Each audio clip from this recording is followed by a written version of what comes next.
उम्मीद करते हैं दोस्तों आप सबको ब्लैक होल के बारे में थोड़ा भी पता है। देखिए 2014 में एक मूवी आया था जिसका नाम था इंटरस्टेलर, और इस मूवी में एक ब्लैक होल दिखाया गया था जिसका मास था 100 मिलियन टाइम्स दैट ऑफ सन।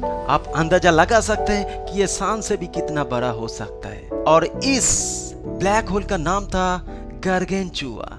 तो ये जो ब्लैक होल था ये एक बहुत ही सुपर मैसिव ब्लैक होल।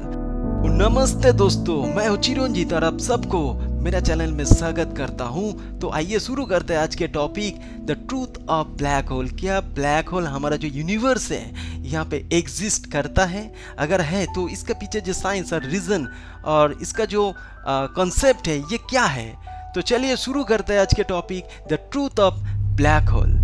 और ये जो ब्लैक होल है ये हमारा जो प्लैनेट अर्थ है यहाँ से 10 बिलियन लाइट ईयर्स दूर में है।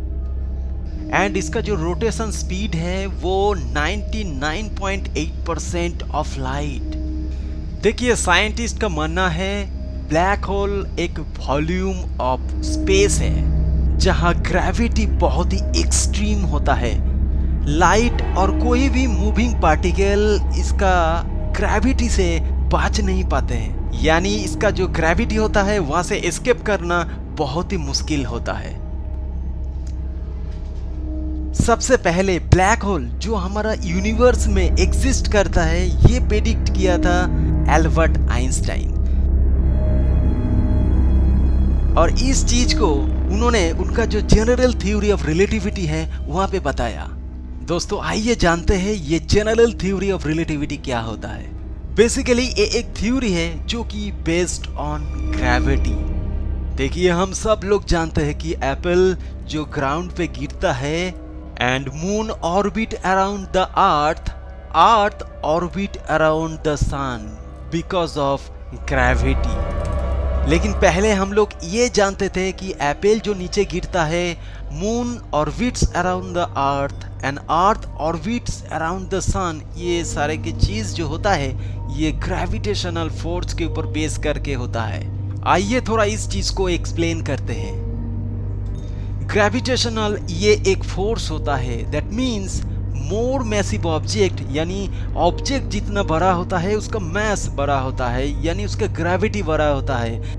और इसलिए all planets revolve around the sun, यानी सन की चार और घूमता है। But in reality gravitation is not a force. Einstein ने यही बताया था कि ग्रेविटी कोई फोर्स नहीं है जो कि छोटा ऑब्जेक्ट को बड़ा ऑब्जेक्ट अपने तरफ रिएक्ट करेगा, यानी खींचेगा। Just think, moon revolve around the earth and earth revolve around the sun because of gravity, not force. इसका जो बेसिक आइडिया है वो ये है, ये एक ऐसा इनविजिबल फोर्स है कि जिसके लिए कोई भी ऑब्जेक्ट एक दूसरे के ऊपर रिएक्ट करता है। Gravity is a curving and warping of space, यानी जिस ऑब्जेक्ट का मास सबसे ज्यादा होता है वो चारों तरफ अराउंड दैट पर्टिकुलर ऑब्जेक्ट क्या करते हैं, पेस को ऑर्ब करते हैं, यानी उसका ऑर्बिंग एरिया सबसे ज्यादा होता है। एंड आइंस्टाइन के मुताबिक ग्रेविटी एक स्पेस टाइम की कर्वेचर होता है। साइंटिस्ट ने 3 टाइप का ब्लैक होल को आइडेंटिफाई किया है, जहां stellar black hole, super massive black hole and intermediate black hole. Mostly black hole में 3 लेयर्स होते हैं। देखिए सबसे पहले एक्रेसेंट डिस्क, इसको एक्रेसेंट डिस्क कहा जाता है, इसको इवेंट होराइजन कहा जाता है। और सबसे इनर जो इनसाइड ब्लैक होल के अंदर जो इनसाइड एरिया होता है जिसको सिंगुलरिटी कहा जाता है। और इवेंट होराइजन एक ऐसा एरिया है ब्लैक होल का जिसको ब्लैक होल की बाउंड्री कहा जाता है, जहां लाइट भी एस्केप नहीं कर सकते। हमारा जो गैलेक्सी है जिसका नाम है मिल्की वे गैलेक्सी, जहां 100 से भी ज्यादा ब्लैक होल हो सकता है। साइंटिस्ट ने हमारा जो मिल्की वे गैलेक्सी है इसका जो सेंटर होता है उस एरिया पे एक बहुत ही सुपर मैसिव ब्लैक होल को आइडेंटिफाई किया है जिसको सैजिटेरिया ए कहा जाता है, यानी इसका नेमिंग है सैजिटेरिया ए। और ये एक सुपर मैसिव ब्लैक होल का फर्स्ट इमेज है जो कि 2019 में पब्लिश हुआ था। और ये जो इमेज है इसको कैप्चर करने के लिए इवेंट होराइजन टेलीस्कोप को इस्तेमाल किया है। सो अकॉर्डिंग टू नासा, यानी नासा की स्टेटमेंट के अनुसार इसका जो साइज है ये 4 million times that of sun, and इसका जो डिस्टेंस है ये 26,000 light years from our planet earth.